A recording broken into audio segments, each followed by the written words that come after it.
Bonjour à tous et bienvenue sur Le Tilt, le podcast qui explore les nouvelles formes de travail et partage des idées et des outils à celles et ceux qui veulent réinventer leur vie professionnelle. Je suis Léa Audrin, coach et formatrice en transition de carrière, et mon but est de vous aider à déclencher votre tilt et naviguer entre les différentes phases de votre vie pro pour vous y épanouir pleinement. Un tilt, c'est une prise de conscience, un déclic grâce auquel un nouveau monde des possibles professionnels s'ouvre. Je vous partage des épisodes solo ou des interviews, au sein desquels je décortique des sujets autour de 3 thématiques clés. La transition professionnelle, la carrière et le futur du travail. Vous pouvez également me suivre sur Instagram, @le.tilt, sur LinkedIn et bien sûr rejoindre ma newsletter pour accéder à davantage de contenu concret, pour impulser du changement dans votre vie pro et découvrir mes offres d'accompagnement. Pour ce faire, cliquez sur le lien en description de l'épisode. Je vous laisse avec ma conversation du jour. Bonne écoute! Dans cet épisode, on parle de ce moment où l'on comprend que l'on ne rentrera jamais à 100% dans le moule. Ce moment où l'on réalise que malgré les efforts, les diplômes, les CDI et la bonne volonté, quelque chose résiste et on n'arrive pas à se contorsionner. Une perte de sens, une fatigue tenace et ce sentiment persistant de ne pas être à sa place. Mathilde Comac, mon invitée du jour, a longtemps tenté de rentrer dans ce cadre. Ingénieure dans les travaux publics, elle a occupé plusieurs postes à responsabilité dans des univers très techniques et très masculins. Jusqu'au jour où ce fut trop. Trop de compromis, trop de sexisme, plus assez de sens. Et c'est à ce moment-là qu'elle m'a contactée. Car oui, je connais bien Mathilde pour l'avoir coachée pendant 1 an, tout au long de sa transition de carrière. Quand Mathilde m'a appelée pour la première fois, elle voulait régler ce sujet de perte de sens au travail une bonne fois pour toutes. Et vous découvrirez dans cet épisode si on y est parvenu ou pas. Au cours de ce travail ensemble, on a déroulé le fil. On a parlé d'éthique professionnelle, de carrière multiple et du besoin de ne plus être assise 8 heures par jour derrière un ordi. Et petit à petit, au fil de cette année, Mathilde a amorcé un virage vers un métier qui lui ressemble davantage, consultante RSE. Dans cet épisode, on parle de changement professionnel bien sûr, mais aussi de sexisme ordinaire au travail, de changement de prisme sur la carrière, de choix assumés, de Bretagne et aussi du voyage en voilier qu'elle s'apprête à entamer. C'est un épisode sincère, lucide, apaisé et profondément utile à toutes celles et ceux qui se sentent à l'étroit dans leur vie professionnelle. Bonne écoute!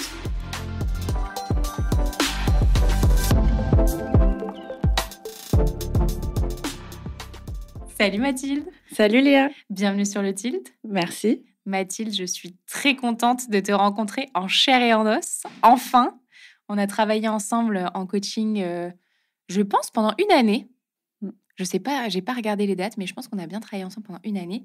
Et donc là, on se rencontre enfin à Paris. Tu es en coup de vent ici pour quelques jours. Et donc, je me suis dit, on vient de terminer ton coaching. C'est le moment que tu nous racontes toute cette transformation de carrière que tu as menée cette dernière année. Mais on va pas spoiler nos auditeurs.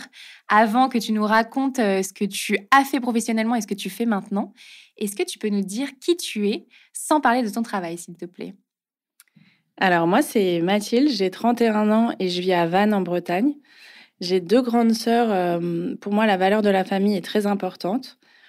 J'habite en Bretagne parce que je fais de la voile. C'est ma passion dans la vie. Et pour moi, la question du sens a toujours été très importante. C'est-à-dire? Je me pose toujours la question de pourquoi on fait les choses. Et ça, c'est une question que tu as depuis toute petite? Je pense que c'est une question que j'ai depuis toute petite. En fait, là, je passe beaucoup de temps avec mes neveux et nièces et quand je les écoute me poser leurs questions sur le pourquoi, je me rends compte que j'avais les mêmes questions quand j'étais petite, mais que moi, elles sont jamais parties. C'est dingue. Mm. Je ne peux que comprendre. Je fais une petite aparté, mais j'ai enregistré un épisode avec 25 enfants de 8 ans Trop marrant. sur le travail. Et donc, je pense que ça va bien te, Ah ouais, te bah, plaire écoute, parce je que je l'écouterai. t'ai questionné là-dessus. Trop marrant. Génial. Bon, alors Mathilde, est-ce que tu peux nous dire qu'est-ce que tu faisais en fait finalement dans ta première partie de vie professionnelle? Alors moi, j'ai eu dans ma première partie de vie professionnelle, j'ai eu plusieurs métiers, enfin j'ai travaillé dans plusieurs entreprises, mais j'étais ingénieure dans le domaine des travaux publics, dans la gestion de l'eau, dans les canalisations d'eau pour être plus précise. Et mon dernier travail, je répondais aux appels d'offres pour une très grosse entreprise, une grosse filiale de Vinci. Donc mon travail, c'était vraiment de gagner les appels d'offres. Et comment tu t'es retrouvée dans cette voie-là? Parce que c'est quand même très spécifique. Alors, en fait, je me suis retrouvée, j'ai fait une école d'ingénieur géomètre topographe, euh, un peu par hasard, parce qu'à un moment, je voulais être architecte ou faire une école de droit. C'était un peu un compromis entre les deux. Donc, j'ai fait un parcours géomètre.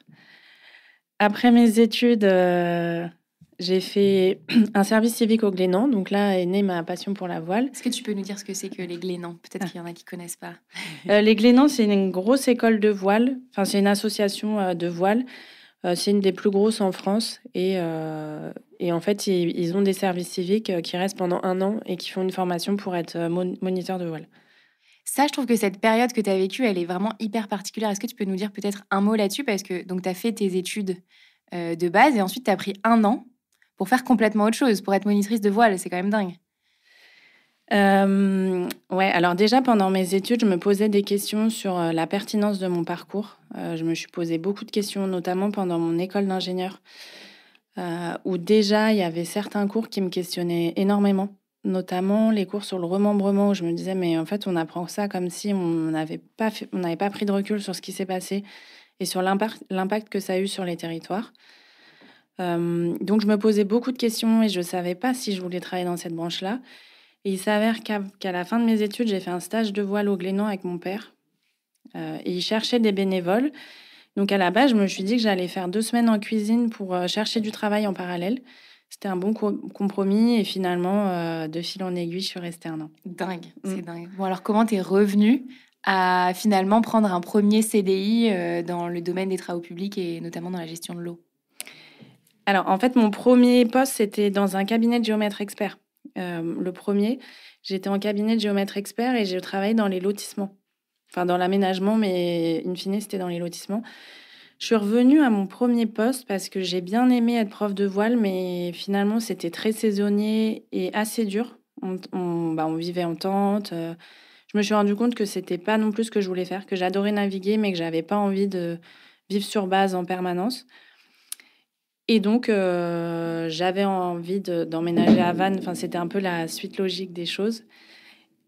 Et donc, j'ai pris ce poste dans le secteur de l'aménagement. Après, le secteur de l'aménagement, c'est un secteur qui m'attire. Et moi, quand j'étais en école d'ingé, c'était vraiment la matière que j'adorais. Mais j'avais une vision... en fait, moi, j'avais des cours d'urbanisme durable et j'avais vraiment envie de faire plutôt des aménagements de bourgs, de travailler sur l'aménagement public. Et finalement, mon poste, c'était vraiment de l'aménagement que de lotissement. Et ça m'a pas convenu parce que je trouvais que les projets étaient déjà hors pour moi, c'était hors temps parce qu'il n'y avait pas d'aménagement pour les mobilités, il n'y avait pas du tout d'espace public. Et honnêtement, la plupart du temps, c'était des endroits où j'avais pas envie de vivre. Et on était dans l'artificialisation des sols, mais pas de manière qualitative.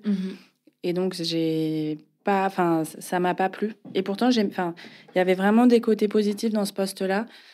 Je voyais beaucoup de monde, j'étais sur le chantier, donc c'était hyper intéressant. Et j'avais une équipe très sympa. Ok. Donc, qu'est-ce qui a fait que finalement, tu as changé plusieurs fois de poste dans cette expertise-là? Parce que tu as fait plusieurs CDI. Donc, les lotissements, je me suis dit que c'était pas l'impact que je voulais donner à ma carrière. Donc après, je suis allée dans un bureau d'études qui était spécialisé dans l'eau potable et l'assainissement.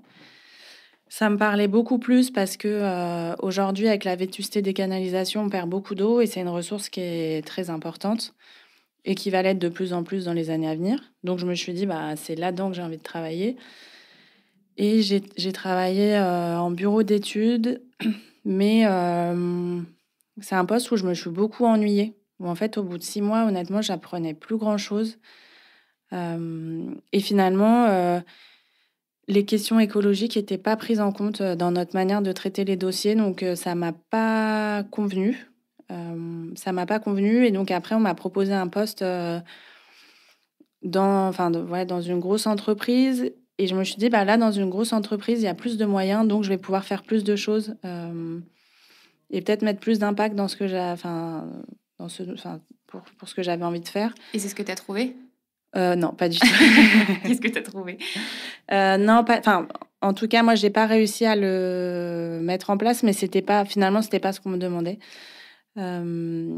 J'ai répondu à des appels d'offres où c'était demandé qu'on ait de l'impact, mais l'entreprise n'était pas encore prête à vraiment faire des choses, à mon sens. Et du coup, dans cette première partie qui englobe ces 3 expériences-là, qu'est-ce qui te plaisait et qu'est-ce qui, au contraire, te pesait?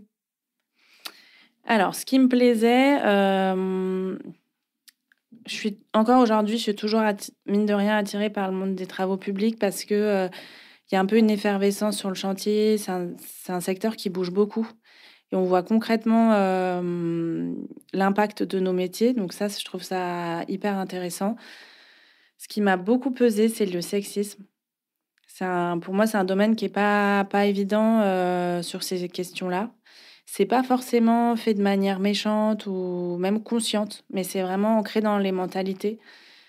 Et donc pour moi, au quotidien, ça a été vraiment très pesant. Est-ce que ça a participé à ta décision de te questionner plus en profondeur? Oui, oui, je pense que ça a beaucoup participé à ça. D'autant plus que je m'attendais pas à rencontrer ça dans le milieu du travail, honnêtement. Même si c'est des choses qu'on dit, je me rendais pas compte à quel point c'était ancré. Et c'est vrai que je me sentais toujours un peu mise à l'écart. Donc, ça a été un peu dur pour moi. Est-ce que c'est quelque chose dont vous parlez entre femmes dans le milieu ou il y a plutôt une omerta? Alors déjà, je dirais qu'il y avait... En fait, la plupart des femmes dans ce milieu ne sont pas ingénieures ou sont plutôt à des postes de secrétaire ou de comptabilité. Enfin, donc souvent, c'est pas les mêmes postes. Ce qui est une forme de sexisme aussi, hein, dans le système. C'est-à-dire, pourquoi il y a aussi peu de femmes qui arrivent à des postes d'ingénieurs? C'est un autre sujet, mais je pense que ça en dit long aussi, tu vois. Ah oui, je suis complètement Ouais. d'accord, mais oui, effectivement. Ouais, il y avait cette différence-là. Et on en parlait assez peu. Il y a qu'une collègue avec qui j'en ai beaucoup discuté, mais parce que on vivait vraiment des situations très frappantes. Donc on en avait discuté, mais c'est vrai que c'est souvent des sujets dont on parle très peu ou je pense qu'on en est toutes conscientes, mais je dirais, ouais, c'était pas un sujet abordé. Alors peut-être que j'ai pas su le faire non plus, mais finalement, j'en ai plus parlé avec des hommes qu'avec des femmes. Ok. Et du coup, à quel moment, dans cette première partie de vie pro, tu as vraiment senti que ça n'allait plus? Je pense que ça s'est fait en plusieurs étapes. Je me suis dit que vraiment ça n'allait plus. Dans mon dernier poste, en fait, j'avais répondu à un appel d'offres pour un potager. En fait, c'était un potager qui appartenait à l'agglomération. Ils voulaient refaire leur réseau d'eau potable et ce potager, en fait, alimentait des cantines. Donc moi, j'étais trop contente de bosser sur ce projet, ça me parlait beaucoup. Et j'avais rencontré une référente sur le terrain, donc on avait beaucoup parlé, elle m'avait expliqué ses problématiques, donc moi j'étais très motivée. Et dans les attendus, il y avait un rapport à faire sur l'économie circulaire de 15 pages que j'ai dû remplir. Donc forcément, étant donné qu'on ne faisait pas d'économie circulaire, donc j'ai un peu pipoté. Mais je me disais, c'est pas grave, c'est le premier et on va se lancer, on va faire en sorte de pouvoir vraiment répondre à ces critères. Et quand j'en ai parlé, on m'a dit, mais de toute manière, elle va pas pouvoir vérifier, elle y connaît rien. Et j'ai compris que là, la discussion était terminée et qu'on ne reviendrait pas là-dessus. Et moi, ça m'a beaucoup frustrée. Et le fait de l'avoir rencontré, je pense que ça m'a d'autant plus frustrée parce que j'avais vraiment l'impression de lui mentir. Donc il y a eu ça où je me suis dit, oh là là, là c'est un peu dur. C'est un truc d'éthique, en fait. Ouais, c'est une question d'éthique pour moi. Et après, la deuxième partie, c'est très courant dans les appels d'offres et on n'est vraiment pas la seule entreprise à le faire et le seul domaine, mais je faisais ce qu'on appelait des couvertures. Donc parfois, je répondais à des appels d'offres tout en sachant que c'était pour couvrir une autre entreprise, pour que l'autre entreprise ait l'appel d'offres. Et donc, en fait, là, petit à petit, je me disais, mais moi, je sers à rien. Et je sais pas forcément quand l'appel d'offres, c'est vraiment pour le gagner ou quand c'est pour le perdre. Et donc, petit à petit, je me suis vraiment démotivée. Donc là, j'ai compris qu'il fallait que je change. Et comment tu l'as vécu, du coup, cette période de perte de sens, finalement, assez profond? C'était quoi? Comment tu le vivais au quotidien? Qu'est-ce que tu te disais, en fait? En fait, j'ai ressenti beaucoup de fatigue, beaucoup de difficultés à me lever le matin. Et en fait, au début, je me disais, bon, ça va, je suis fatiguée, ça va passer. Mais j'avais quand même remarqué que le week-end, quand je devais me lever tôt pour aller faire des régates ou autre, j'arrivais à me lever, mais pas la semaine. Et c'était souvent mon conjoint qui me tirait du lit pour vraiment que je sois à l'heure. Donc là, petit à petit, ça m'a quand même mis la puce à l'oreille de me dire, bon, en fait, là, il y a un souci et finalement, je suis capable de me lever le matin. C'est juste là, parce que j'ai pas envie d'y aller. Plus, moi, je suis quelqu'un d'assez sociable. Et en fait, j'avais vraiment du mal à aller au bureau, à papoter à la pause, à manger avec mes collègues. Enfin, petit à petit, je me suis un peu renfermée. Mais par contre, à côté, je voyais beaucoup mes amis, je sortais beaucoup. Donc, je me suis dit, ah, c'est marrant, j'avais l'impression d'être un peu deux personnes différentes. Et c'est là où je me suis dit, ah, mais en fait, c'est pas tout à fait toi et c'est qu'il y a un problème. Ouais, c'est intéressant. En fait, tu as noté que ce que tu es naturellement, quelqu'un qui se lève, qui a de l'enthousiasme, qui connecte avec les gens, etc., ne se faisait plus, quoi, dans la sphère professionnelle. Ouais, il se faisait assez peu, enfin, beaucoup moins en tout cas. Ouais, hyper intéressant. Et du coup, est-ce que tu peux me dire dans quel état d'esprit tu étais quand tu as pris contact avec moi? Oui, alors c'est marrant parce que je me souviens très bien de ce moment. En fait, je faisais beaucoup de routes à l'époque avec ma voiture de fonction où j'écoutais beaucoup de podcasts. Et donc, j'écoutais notamment le Tilt. Et c'est marrant parce que je me suis dit, bah, je peux la contacter, de toute façon, elle va jamais me répondre. C'est vrai. Oui, c'est trop marrant. Je me suis vraiment dit, mais elle me répondra jamais. Elle doit avoir tellement de personnes avec Ce son n'est pas vrai, podcast. contactez-moi, je réponds toujours à tout le monde. Et donc, je me souviens que tu m'avais répondu le lendemain, où je m'étais dit, ah ouais, ah bon, bah, elle a répondu, bah là, faut que j'y aille. Donc après, on avait fait un entretien. Euh, et je m'étais vraiment dit, bon, bah si je, si je fais un coaching, c'est pour résoudre ce problème et après, j'en parle plus jamais, quoi. Un peu comme quand on va chez le médecin et qu'on se soigne pour un souci quelconque, quoi. J'adore. C'est très drôle parce que, tu vois, c'est vraiment ce truc de volonté. C'est en mode, bon, il y a un problème, je vais le régler et après, c'est fait, quoi. Je pense qu'on va en reparler après de est-ce que est-ce que tu as changé d'état d'esprit par rapport à ça, mais c'est très intéressant que tu le dises comme ça. C'était quoi, justement, quand on s'est appelé la première fois, c'était quoi tes attentes peut-être sur ce travail de coaching-là? Et puis, est-ce que tu avais des peurs aussi en te lançant dans un accompagnement comme ça? Alors, j'avais des peurs, ça, c'est sûr. En fait, je me suis rendu compte de ça, bah, j'y ai réfléchi ce matin. En fait, moi, quand j'ai été scolarisée, enfin, depuis que je suis toute petite, on m'a toujours dit que j'étais pas scolaire. Toujours. J'ai toujours pas vraiment compris ce que ça voulait dire, mais c'est un truc qu'on m'a toujours dit pendant toute ma scolarité. Et donc, j'avais l'impression que pour faire partie de la société de manière correcte, fallait être un carré et que moi, j'étais un rond et donc ça rentrait pas. En fait, j'ai toujours cette sensation-là par rapport au fait que j'étais pas scolaire. Et donc, je me disais que c'était peut-être la même chose dans le travail. Que finalement, en fait, il fallait que je sois un carré et que bah, j'avais du mal à me transformer en carré encore. Et donc, ma peur, c'était de me dire, mais en fait, peut-être que tout simplement, je suis pas un carré et ça, je vais devoir un peu subir ça tout le temps. C'est ce que je me disais. Donc, j'avais un peu peur que ça fonctionne pas, honnêtement. Sachant qu'avant, j'ai vu 2 fois des conseillères d'orientation, mais ça a pas fonctionné. Je suis pas Rassure-moi, je suis donc pas une conseillère d'orientation. Non, mais enfin, c'est vrai que je connaissais pas bien le métier de coach, je connaissais pas très bien. Donc effectivement, j'avais un peu peur de ça, de me dire, mais est-ce que ça va aboutir? Et mes attentes, c'était vraiment d'en terminer avec ce sujet, de me dire, allez, on s'y attelle et après, c'est fini, on n'en parle plus. Ok. Et est-ce que du coup, à l'issue de ce premier appel qu'on avait toutes les deux, t'as hésité? Est-ce que tu t'es dit, bah en fait, finalement, peut-être pas? Non, pas tant. Pas tant parce qu'en fait, souvent, je pense que quand on s'est appelé, j'avais 30 ans. Ouais, enfin, en tout cas, dans ces eaux-là. Et donc, souvent, on parlait de la crise de la trentaine, comme si c'était... voilà, on me mettait souvent dans cette case-là. Donc, pareil, c'était une case où je me disais, bon, d'accord, la crise de la trentaine, très bien, mais qu'est-ce que j'en fais de ce truc-là? Et toi, t'es pas du tout allée sur ce sujet-là. Je crois que tu m'as même pas demandé mon âge. Ah Je oui, me ça c'est souviens un plus. truc, ouais. Mm.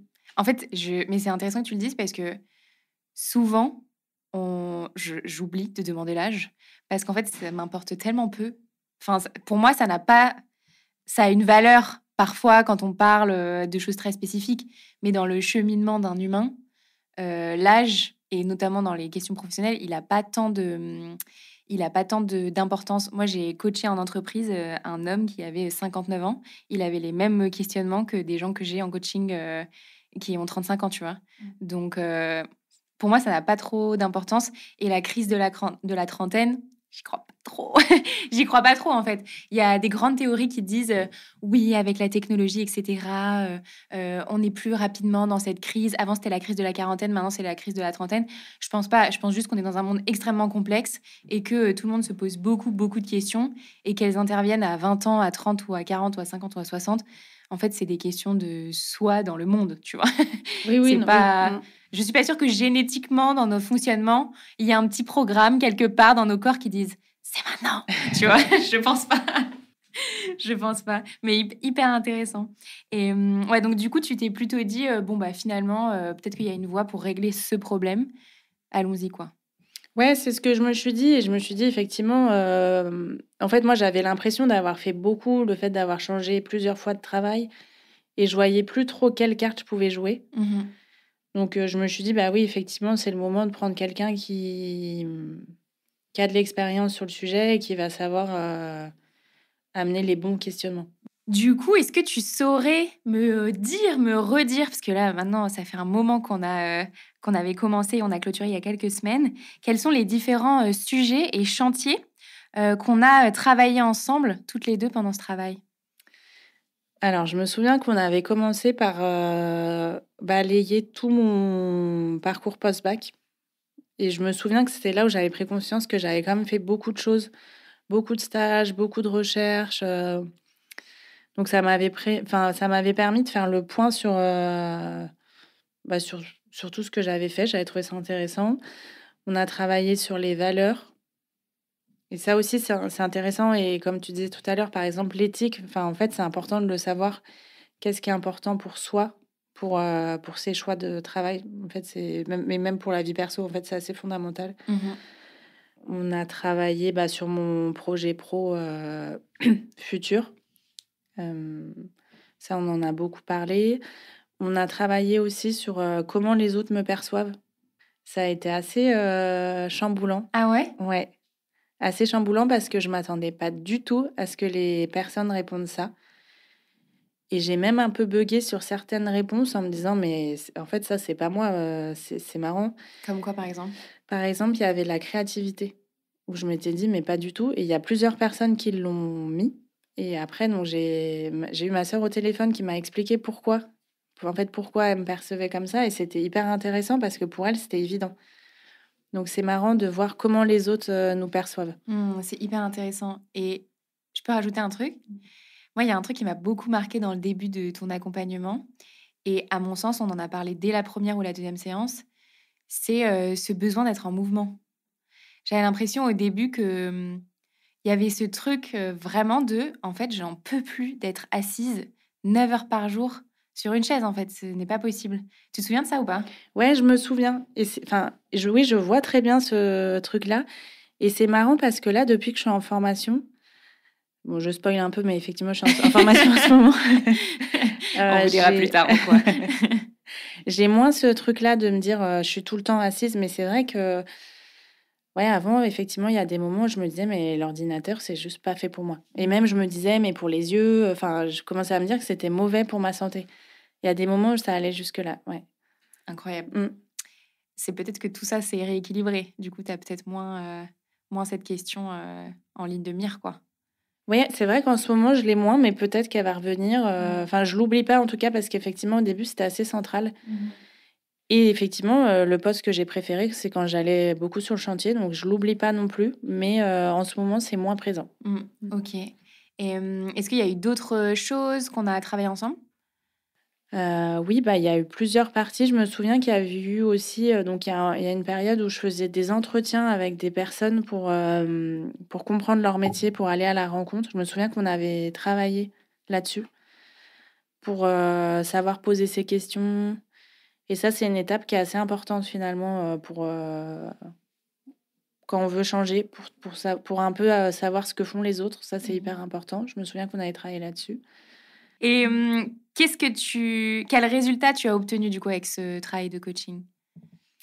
Bah, déjà, j'ai vraiment eu l'impression d'apprendre à mieux me connaître et plus, voir mon profil comme un rond qui rentre nulle part et de par exemple, moi, vu que j'ai changé beaucoup de travail, c'est un peu un reproche qu'on peut faire à mon profil et finalement, aujourd'hui, je me dis que, je suis adaptable et que dans le monde dans lequel on est, de toute manière, c'est important de l'être donc f pour moi, c'est quelque chose de positif. Donc ça, je le vois maintenant comme un quelque chose de positif, pardon. Je pense que je vois mieux mes forces, donc ça, c'est assez important et donc avant, effectivement, je cherchais vraiment ma voie professionnelle Mmh. et maintenant, je le vois plutôt comme, j des cycles, en fait. Donc je suis plutôt, dans une période où je vais commencer un nouveau cycle, mais je sais qu'il y en aura d'autres et je trouve que ça enlève vraiment un poids. De se Ouais. dire, en fait, j'ai pas, une étoile, une voie, dans laquelle il faut rentrer absolument, y rester toute sa vie. Donc ça m'a vraiment enlevé un poids sur les épaules. Trop bien. Et je rebondis parce que dans notre dernière séance ensemble, on fait toujours un travail, de clôture et tu m'as dit une phrase que j'avais notée parce que je l'avais trouvée très, puissante. Tu m'as dit: «Je repars de ce coaching avec l'idée que je vais avoir plein de vie professionnelle et c'est cool, mais je n'aurais pas aimé entendre ça quand j'ai commencé ce travail avec toi». Est-ce que tu peux m'expliquer ce cheminement, que tu as mené là et qui t'a fait te sentir à l'aise finalement avec cette notion-là de réinvention professionnelle?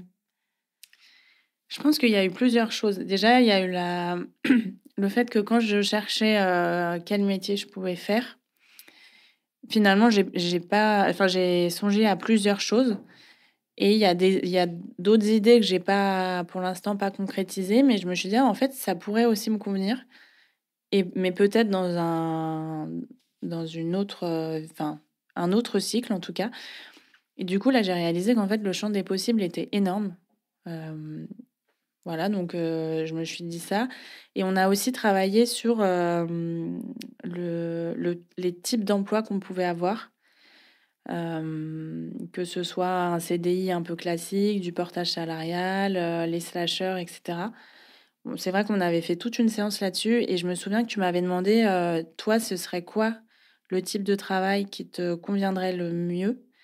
Et en fait, je me pose encore la question parce que, je pense qu'il y en a plusieurs et que selon les phases de vie dans lesquelles on est, bah, il y a des types de travail qui nous convient plus ou moins et voire on peut peut-être en avoir, 2 en même temps et c'est ça aussi qui m'a fait prendre conscience qu'en fait, j'aurais sûrement pas une carrière très linéaire. Bon, de toute manière, je l'ai déjà pas, mais que enfin voilà, il y avait plein de possibilités et c'est vrai que moi, je les voyais pas trop parce que, dans mon entourage et dans le cycle que j'ai fait, on nous préparait pas du tout à ça. Mmh.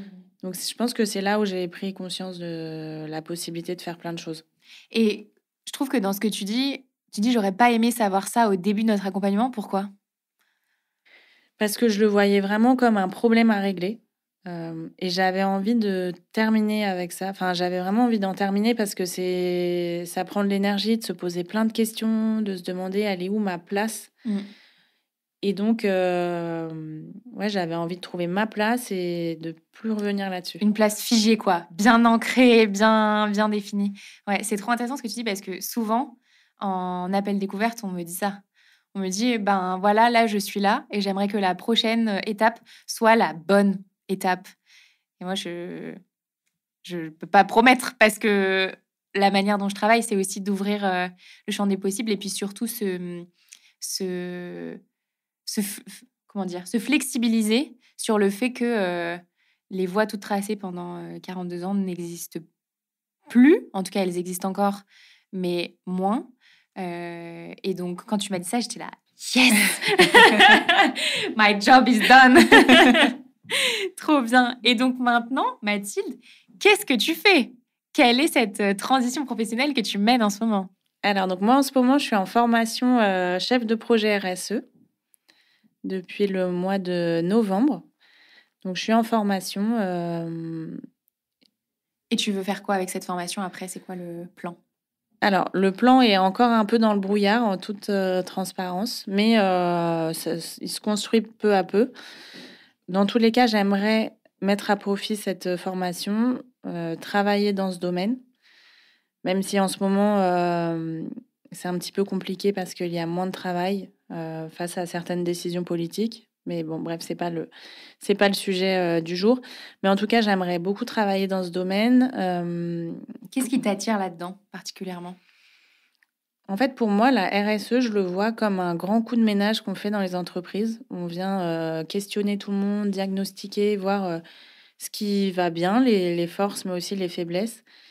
Et l'idée, c'est de sortir tous les sujets qui sont sous le tapis et qui peuvent freiner les entreprises et de vraiment les aider à être plus productifs et être plus résilients. Et ça, aujourd'hui, c'est des questions qui sont assez importantes. Par exemple, on l'a vu pendant le Covid, il y a certaines entreprises qui n'ont pas tenu le coup. Ou même aujourd'hui, les taxes, en fait, ça parfois une décision ou un phénomène fait que d'un coup, on est beaucoup moins résilient et notre modèle est vraiment remis en cause. Et donc, l'idée, c'est d'être plus résilient et aussi de faire en sorte d'avoir un meilleur impact, que ce soit sur l'environnement, mais au niveau social aussi et sur l'économie. Enfin, c'est vraiment un peu les trois grands cercles. Et donc, moi, j'ai envie d'aider à faire ce grand ménage qui peut être long et qui remue de la poussière. Donc, il y a aussi des phases qui sont pas toujours simples, mais qui finissent. Enfin, voilà, une fois qu'on a fait un grand ménage, on se sent vraiment mieux, quoi. C'est comme chez soi. Ouais, génial. Est-ce que tu as eu un tilt sur cette idée de travailler dans la RSE? Un moment où tout s'est aligné et tu t'es dit, en fait, c'est ça la voie qu'il faut que je prenne aujourd'hui. Alors, les questions sur l'environnement, c'est des questions qui me travaillent depuis un moment. J'avais fait 2 stages dans une association, enfin de l'asso, Fertile. J'avais fait notamment un stage pour les ingénieurs, pour mettre de l'impact dans son métier et j'avais fait un stage sur la coopération. Enfin, donc dans des écolieux, donc j'étais avec des gens plutôt militants, enfin, donc ça faisait un moment que ça me travaillait, mais je voyais pas trop comment mettre ça à profit. Et quand je cherchais ce que je pouvais faire, je suis allée au forum séisme à Rennes. Donc, et en fait, c'est marrant parce que j'ai rencontré une fille qui venait de monter son entreprise dans le domaine de la RSE, Floriane, qui très sympa, très avenante. Donc, je lui ai expliqué que moi, j'étais en transition professionnelle, que je savais pas exactement ce que je voulais faire et que je faisais des interviews pour comprendre les métiers des gens. Et elle a été hyper sympa et m'a expliqué qu'elle sortait d'une formation et m'a dit: «Non, mais c'est ça qu'il faut que tu fasses. En plus, il reste de la place». Et aujourd'hui, c'est une de mes profs, donc c'est assez rigolo. Ah, trop Mais marrant. ouais, c'est comme ça que d'un coup, tout s'est aligné où je me suis dit: «Bah oui, effectivement, c'est quand même des valeurs que je porte depuis un moment». Oui, et puis quand on t'écoute et qu'on entend que les cours où on te parlait de remembrement, tu tombais de ta chaise, c'était presque même avant que tu commences à travailler, quoi. Tu avais déjà ça, en ligne de mire. Ouais, c'est vrai, mais je m'en rendais pas forcément compte. Enfin, parfois, c'est devant soi, mais on le voit pas. Ouais. Mmh. Moi, je me souviens d'une discussion qu'on a eue toutes les 2, où on a travaillé sur la cohérence de ce pont-là et on l'a amené par, le prisme de l'eau, un sujet que tu connaissais très bien. Est-ce que tu te souviens de cette discussion ou pas? Oui, je me souviens de comment, oui, effectivement, comment avoir un profil cohérent. Ouais, je Ouais. me souviens ouais. Est-ce que ça, le fait de travailler les liens, c'était important pour toi? De pouvoir se dire: «Ben, j'étais à une place, A et je veux aller à une place B et comment je peux comment est-ce que je peux, moi, comprendre quels sont les liens et comment je peux les raconter aussi aux gens qui sont autour de moi?» Est-ce que c'est important ça ou pas? Alors oui, enfin, pour moi, ça a été important, notamment avec ce qu'on me demande cette année où, bah, dès que j'ai un nouvel intervenant, je dois tout le temps me raconter et que je vais être obligée de faire, par la suite, quand je vais, revenir dans le monde du travail Et effectivement, ça a quelque part aussi changé ma vision de la reconversion, où moi j'avais l'impression qu'on c'était un peu reprendre une page blanche et tout effacer et tout reprendre et repartir de zéro. Et finalement, en fait, pas du tout. On reste la même personne avec les mêmes compétences. Et c'est juste des compétences qu'on ajoute à notre arc, en fait, tout Ouais. simplement. Exactement. Et je trouve que c'est trop important ce que tu dis parce que moi, je fais assez attention aux mots reconversion que j'utilise peu finalement. Je parle beaucoup de transition professionnelle et je pense que toi, ce que tu vis, c'est exactement ça. C'est-à-dire que tu as un parcours avec une expertise technique assez poussée sur un domaine qui était quand même déjà, je trouve, jalonné par des questionnements écologiques, des questionnements de sens, pourquoi on fait ça comme ça, etc. Et que, en fait, la RSE, en tout cas, moi, je le vois vraiment comme ça, mais je me dis, c'est une manière d'aller plus loin dans ces questionnements, mais tu avais déjà commencé à travailler là-dessus. Donc, pour moi, c'est vraiment une transition et pas une reconversion parce que tout ce que tu as acquis avant, etc., tu l'amènes avec toi. C'est pas j'étais ingénieur et je deviens boulanger. Quoique, je suis sûre qu'il y a des trucs qu'on pourrait transférer. Mais tu vois, il y a quand même, enfin, en tout cas, à mon sens, il y a vraiment une cohérence dans la manière dont tout ce que tu as fait jusqu'à maintenant et tout ce que tu as décortiqué intellectuellement jusqu'à maintenant, en fait, tu le mets au service de cette nouvelle compétence en consultant RSE, tu vois. Oui, oui, tout à fait. Et donc, demain, je ne sais pas exactement ce qui va se passer, mais en fait, ce serait possible, je pense, d'allier ces deux casquettes. Finalement, en fait, ce serait possible de faire de la RSE dans le monde des travaux publics. Et donc, effectivement, c'est pas du tout deux métiers complètement différents. Mm. Qu'est-ce qui t'a le plus challengé justement dans cette transition? Alors, ce qui m'a le plus challengé, c'est bah, déjà le fait de reprendre des études. Et pourtant, j'ai que 31 ans, entre guillemets.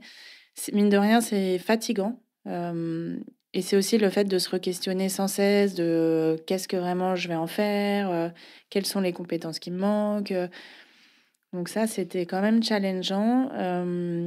Il y a eu aussi le fait que donc moi, j'habite à Vannes, ma formation est à Rennes et en deuxième partie, j'ai fait un stage à Lorient. Donc j'ai appris plein de choses, c'était hyper intéressant, mais pour le coup, j'adore être en mouvement, mais là, ça va me faire du bien d'être, Ouais. De te poser. de me poser un petit peu. Et après, bah, il y avait ma vie perso qui continuait aussi en même temps. En plus, c'est l'année de mon mariage, donc il y avait enfin, toute l'organisation. Donc je pense qu'il y a eu aussi une question de temps. Et ça a été assez intense. Mmh.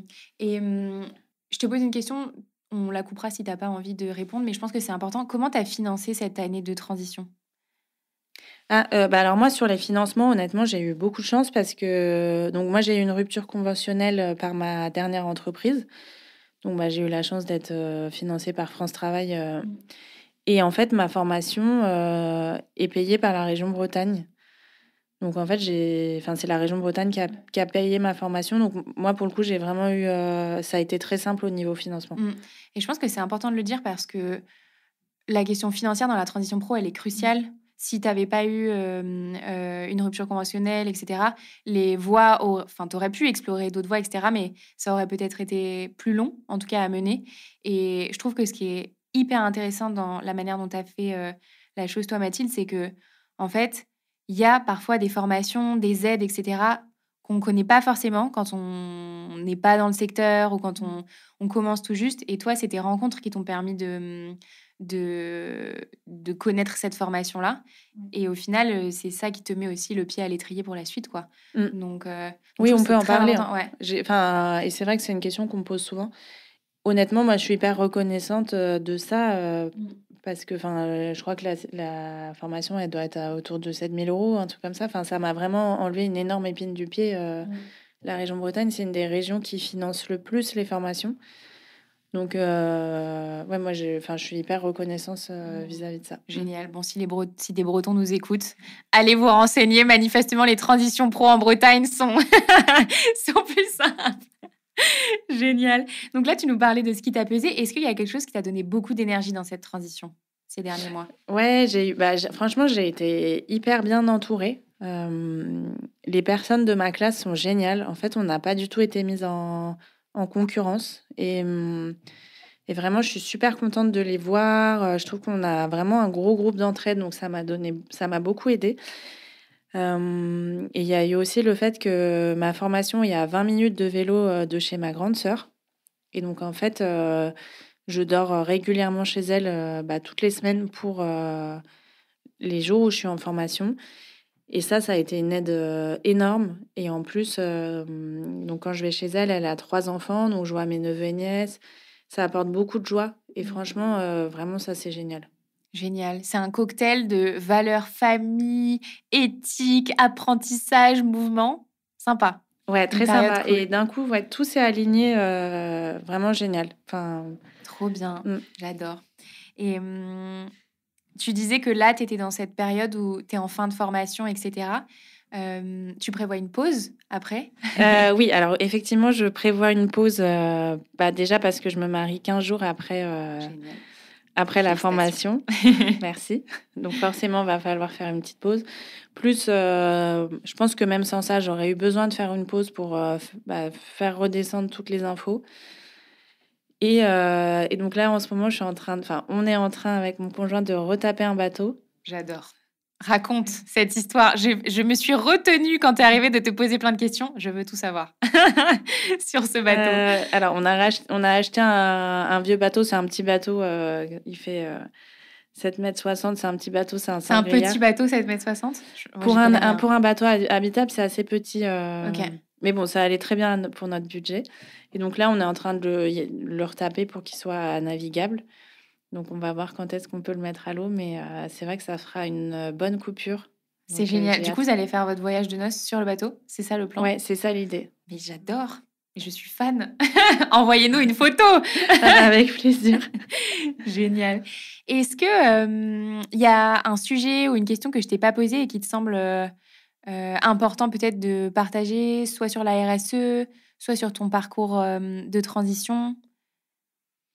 Je pense que ce qui est important de dire, et ce qui se reflète pas peut-être pas dans ce que je dis, c'est qu'en fait, c'est même le fait de se questionner, et cetera, ça a pas été, linéaire et qu'il y a eu des moments où je me disais que finalement j'allais rester, dans le secteur dans lequel j'étais, et encore aujourd'hui, je me repose la question: «Est-ce que je retourne un peu dans ce que je faisais avant?» Enfin, c'est un peu le yo-yo permanent et ça, je pense qu'il faut l'accepter. Ouais, sage parole.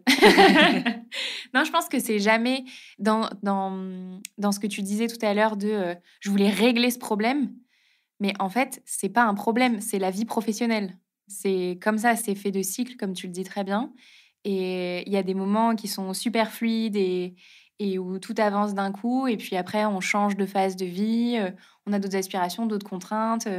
On se renouvelle aussi dans nos appétences intellectuelles et pour le travail et tout. Et donc, dans tous les cas, c'est une question qui n'est jamais terminée. Enfin, on se revoit dans 5 ans, tu vas me dire que tu fais autre chose, et dans 10, tes aspirations, elles auront évolué. Et c'est certain, donc trop bien de le dire. Et ça, c'est quelque chose que je dis aussi quand je partage, par exemple, les retours de mes clientes, que j'ai vraiment mis sur mon site, parce que les retours sont super, cucu les petits oiseaux, etc., parce qu'on fait un taf de fond. Mais en fait, la réalité, c'est que le travail, déjà, n'est pas linéaire. Et je vous le dis, quand on commence à travailler ensemble, il va y avoir des moments où ça va être trop bien, le travail va être super, et il y a des moments où ça va être très pénible, très long, très fastidieux, et ça fait partie du chemin. Et c'est la même chose toute la vie professionnelle, quoi. Et je partage une petite anecdote, mais j'en ai parlé, je crois, dans un autre podcast. Moi aussi, l'année dernière, j'ai vécu ce truc-là. Ça faisait 5 ans que je faisais mon métier comme ça. Et je me suis dit, oh là là, mais qu'est-ce que je vais faire? J'avais vraiment l'impression d'être le cordonnier le plus mal chaussé de France. Mais bon, voilà. Et en fait, ça fait partie du chemin, quoi. En fait, comme sur les autres piliers de vie. Dans la vie personnelle, on se pose des questions sur nos amitiés, sur notre relation, sur nos loisirs, etc. Pourquoi la vie professionnelle, ce serait un bloc? Tu vois? Ouais, c'est vrai. Et c'est vrai que même dans les activités qu'on peut faire on a des phases, des choses qu'on fait, on est passionné, puis on arrête complètement. Enfin, c'est clair que Ouais. on change, hein. On est plus vivant Mm. que ça, en fait, hein. Est-ce que tu aurais un dernier conseil à partager à celles et ceux qui sont dans des questionnements professionnels importants comme ce que tu as pu connaître il y a quelques mois? Mm. Je pense que si je devais me donner un conseil à moi-même, à l'ancienne moi, enfin, ou à la moi de il y a 1 an, c'est de faire attention au regard des autres. de ne pas se laisser emporter par ça. Et notamment, en fait, les gens ont envie d'être de bons conseils dans ces moments-là. Sauf que vraiment, sans s'en rendre compte, et parfois avec beaucoup de bienveillance pour eux, en fait, ils projettent toutes leurs peurs sur nous. Et ça peut être vraiment dur. Moi, je sais que quand j'ai commencé un peu le chemin avant ma formation, il y a un moment donné où je voyais moins de personnes parce qu'en fait, leur peur, ça commençait à être pesant. Enfin, vraiment. Alors, je ne dis pas du tout qu'il faut couper ces liens du tout. Et en plus, moi, j'ai la chance d'être très bien entourée. Mais c'est vrai qu'en fait, aujourd'hui, moi, je suis capable de dire dans toutes les personnes qui m'entourent quelles sont leurs peurs, qui se sent bien dans son travail ou pas. Parce que c'est quelque chose qui projetait sur moi en permanence, mais vraiment sans s'en rendre compte. C'est quoi les peurs que tu as le plus entendues? L'argent. Alors, beaucoup l'argent. Ouais. On m'a déjà expliqué plusieurs fois, mais en fait, si tu as un travail, c'est pour gagner de l'argent, c'est pour pouvoir payer tes factures. Beaucoup de me dire, mais en fait, là, tu sais ce que tu perds, mais pas ce que tu gagnes. Ça, on me l'a dit plein de fois. L'argent, oui, mais en fait, tu sais quand tu commences ta réflexion, mais après tu grattes, tu grattes, tu grattes, et finalement tu remets toute ta vie en question. Donc, voilà, vaut mieux pas trop La y théorie de aller. l'oignon. Plus t'enlèves de couches, plus il y a de couches en dessous. Ouais, il y a eu ça, la conjoncture économique. Alors bon, après ça c'est une C'est une réalité, réalité, ouais. c'est une réalité, mais c'est vrai que je pense que si on attend le bon moment, on bouge pas ou dans très longtemps, parce que là aujourd'hui on est parti dans une phase qui va être dure. Oui. Et puis, en fait, moi, en tout cas, la manière dont je le vois, ma réponse à ça, c'est bien évidemment, il faut jamais se mettre dans une situation professionnelle complexe. Avoir un toit sur la tête et se nourrir, c'est très très important. Ça reste la base de toute réflexion professionnelle. Mais à mon sens, il y a aussi un travail que tout le monde doit faire. C'est un travail de résilience et d'adaptabilité. Parce que là, ce qu'on vit aujourd'hui, c'est le début. Et puis demain, ce sera une autre phase. Et après-demain, ce sera une autre phase. On parlait de monde complexe qui change du tout au tout d'un mois à l'autre. Bah, c'est une réalité avec laquelle on doit composer. Et du coup, est-ce que ça veut dire qu'on doit rester figé dans des situations professionnelles douloureuses, frustrantes, etc., toute sa vie parce que le contexte extérieur est complexe? Je ne sais pas. Moi, je pense pas, mais c'est à chacun de savoir. Mais c'est comment est-ce qu'on peut danser avec cette incertitude plutôt que de rester accroché de manière très immobile à cette situation, quoi. Oui, et en plus, un truc que j'ai pas dit non plus, c'est que moi, dans mon dernier poste, j'avais appris, mais à une convention, on était 700, que mon poste était re-questionné par l'IA, et notamment que l'IA pourrait faire 80% de notre travail. Et c'est aussi une chose qui m'a vraiment fait me dire, mais en fait, effectivement, il y a peut-être pas de plus-value dans certaines tâches que je fais, enfin, en tout cas, de plus-value humaine. Et là, enfin, c'est là aussi que j'ai compris que si à 30 ans, on nous dit que notre poste est menacé, évidemment, c'était pas dit comme ça, mais ça, pour moi, ça voulait dire, en tout cas, moi, je l'ai interprété, de me dire, mais en fait, forcément, l'équipe va diminuer, on est 4. Je pense à long terme, il y aura plus 4 personnes, en tout cas, plus besoin de 4 personnes pour faire ça. Et donc, la question aussi, c'était de savoir comment je peux faire face à ça. Comment je peux un peu me réinventer, puisque de toute manière, à un moment donné, il faudra se réinventer, parce que l'IA, en tout cas aujourd'hui, je pense qu'elle va prendre une grosse place dans certains métiers. Ouais, c'est tout le sujet de toute façon, ça va bouger. Donc, est-ce que je vais me donner les moyens de faire un choix ou est-ce que je vais subir le changement, en fait? Est-ce que je suis proactive dans les changements, ce que toi, tu fais actuellement? Ou est-ce que j'attends que mon poste soit effectivement supprimé et me dire: «Ah, bah, en fait, maintenant, il faut que je change». Enfin, voilà. Et puis, je trouve que dans ce que tu disais tout à l'heure aussi, c'est ce fameux truc du tout ou rien. C'est, bah, je change rien ou alors je change tout. Mais il y a des voies au milieu où on peut, apporter du changement, parfois dans le même poste et cetera, et puis ça amène beaucoup de soulagement, ça amène un nouvel élan et cetera. Donc, dans les peurs que tu entendais tout à l'heure, pour moi, il y a vraiment ce truc de c'est pas tout noir ou tout blanc les changements professionnels et c'est à adapter à chaque situation, quoi. Génial. Et du coup, Ma dernière question, Mathilde, qui est ma question signature que je pose à tous mes invités, c'est si tu pouvais constituer ton board de rêve dans lequel tu convierais 3 personnes, personnalités, des proches, qui seraient là pour te conseiller tout au long de ta carrière, qui est-ce que tu mettrais dedans? Alors, j'avoue que moi, je trouve que c'est une question qui est difficile et notamment, moi, je me rends compte que j'ai de la chance parce que je suis très bien entourée, notamment par ma famille, même mon conjoint qui m'a beaucoup soutenue et qui me soutient toujours dans dans beaucoup de enfin, dans tout ce que je fais donc franchement, moi, je me considère vraiment comme chanceuse, sur le sujet. Mais j'ai quand même choisi, 3 personnes connues parce que dans ma vie actuelle, je n'ai pas de célébrité, Ça peut être des proches, hein. mais bon, bah, du coup, j'ai pas mis les proches, mais bon et ils sont tous là donc je les garde en tête. J'ai mis Claire Vitou, qui est une, Mmh. coach en organisation. Ouais, je la connais bien. OK. Bah, alors moi, je la connais pas du tout personnellement, OK. donc je me fais sûrement une image d'elle, biaisée, mais j'aime bien l'image que je me fais d'elle. J'écoute pas mal son podcast. Super, elle est trop bien. Ouais, je le trouve top et elle a notamment un épisode, où elle parle de son syndrome de l'imposteur, que j'adore et d'ailleurs je l'ai écouté, en venant ce matin en me disant: «Allez, ça va me motiver» parce que je me suis dit: «Bah, si elle a un syndrome de l'imposteur, bah, ça veut dire que moi aussi je peux faire plein de choses» donc je le trouve hyper motivant donc voilà, je mettrai, Claire Vitou.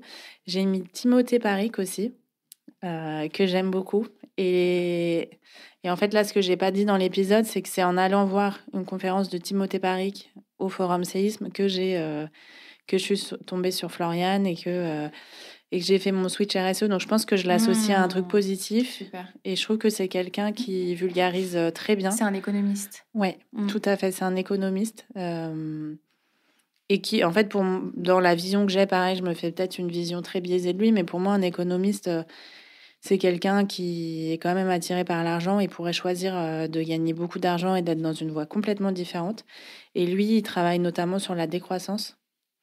Donc j'avoue que je suis assez impressionnée par son choix qu'il a fait. J'ai aucune idée de son salaire, mais j'imagine quand même qu'il a fait des choix, assez tranchés Mmh. et je trouve qu'il dégage un truc très sympa. Enfin, vraiment, quand on va à une conférence de Timothée Paric, on a l'impression d'aller voir son pote, donc J'adore, j'aime trop bien. bien. J'ai lu son bouquin, moi, j'avais adoré. Ah oui, bah, j'avoue que je ne l'ai pas lu, mais c'est dans ma to do, Trop bien. mmh Go, go, go. et après, en troisième personne, bah, je t'ai mis toi, Oh, mais étant donné qu'on a travaillé tu trop pendant mignonne. 1 an ensemble. Je suis hyper touchée, c'est gentil. Je suis ravie d'être aux côtés de Timothée Paric et de Claire Vitou. C'est gentil. Tant mieux et ouais, on a fait un beau travail, donc je t'ai mis toi parce que je me dis que si tu étais dans mon board, ce serait J'accepte. facile de prendre des Moi, je veux bien aller décisions. déj avec toi, Claire et Timothée Paric. Bah, peut-être qu'un jour, ils écouteront ce podcast et ils nous contacteront, on ne sait pas. Trop bien.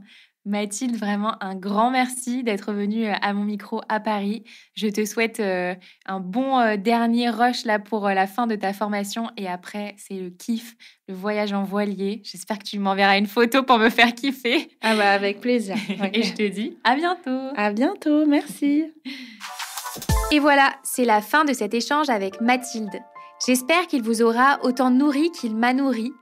Ce que je retiens de son parcours, c'est ses changements de perspective et de posture progressive vers plus de flexibilité professionnelle. Cette façon de reprendre en main, non pas dans la rupture, mais dans la continuité, sa trajectoire professionnelle, en assumant ses valeurs, son rythme, sa manière d'être au monde. Parce que Mathilde le dit très bien, un rond ne rentrera jamais dans un carré. Accompagner des personnes comme Mathilde dans leur transition professionnelle, c'est ce qui me fait me lever le matin. Alors si j'ai pu, à ma manière, l'aider à poser les bonnes questions et à engager ce changement, alors c'est mission accomplie. Si vous vous reconnaissez dans le témoignage de Mathilde et que vous souhaitez vous faire accompagner, contactez-moi. Les informations pour ce faire sont en barre de description de l'épisode ou sur mon site letilt.com. Si cet épisode vous a parlé, pensez à le partager autour de vous, à lui mettre 5 étoiles sur Apple Podcast ou Spotify, ou à m'envoyer un petit mot. Bref, manifestez votre intérêt, ça fait toujours plaisir et ça m'aide à faire rayonner le podcast. À très vite pour un prochain épisode du Tilt.